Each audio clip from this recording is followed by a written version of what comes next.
Hi, this is Rob again with CCN. Hope you're having a great day. We're going to talk a little bit today about now that you've located your location for your store, you've got a shell, you've got a building, you've got an old office, you've got an old house, whatever the case may be, that you need to convert into a compliant, usable, functioning retail cannabis store space.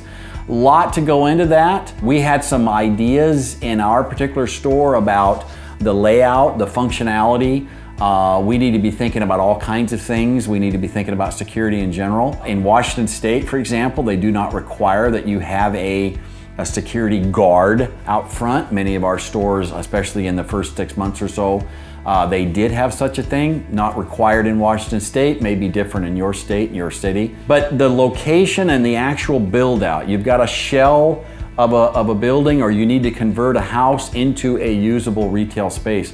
What do you do at that point? Well, you might want to hire a contractor, you might want to have some friends, depends on how involved you want to get. In our particular case, we did most of the work ourselves. It was pretty simple. Also, like I've told you before, we only had 210 square feet, so you had to literally step outside to change your mind. It was so tiny, especially when we had a few customers in there. But we put down, you want to think about your flooring. Are you in a part of the country, for example, that has a lot of rain, has a lot of snow, has a lot of ice? Maybe you want to pick a particular floor design for that. You've got to worry and think about the cameras. Again, I would guarantee that your state, your locale, is going to require that you have security cameras in place. Just to kind of give you an idea, Washington State, they want every square inch covered by 24/7 camera video surveillance. And not only do you have to have the 24/7 video surveillance, you have to keep said video for up to 45 days. In Washington State, it was required you keep this available, accessible to law enforcement. 45 days. I mean, that's a huge system. You have to have backup power supplies. You have to have backup power supplies to your backup power supplies.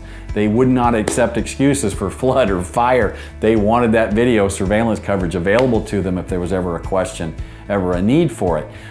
Then you get into your particular layout. In our particular case, I looked at some other stores in Colorado.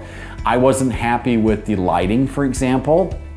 In our particular case, we decided that we wanted to be bright, we wanted to be fun, it's cute, it's fun, it's brightly lit. We want everybody to feel comfortable there. We don't want any stress. Once they come in, we're welcoming, we're engaging, we're knowledgeable. We love our customers walking through that front door. We know that they have other choices, and we're just so tickled that they actually showed up at our store. You have to think about things like security with regards to either employee theft or shoplifting. We're consciously moving stuff away from the reach of a would-be customer. We have barriers, natural barriers. The consumer cannot very easily gain access to the product and then run out the front door. These are just kind of things we need to think about. If you've got a retail background, you know exactly what I'm talking about. If you've worked in a grocery store, you've worked in a hardware store, you've worked in a shoe store, you've worked in retail, you get it. Again, I've been through the worst of it. I've been through the heavy scrutiny, the heavy controversy. Now it's becoming a little bit more accepted across the country. Hopefully it'll be easier for you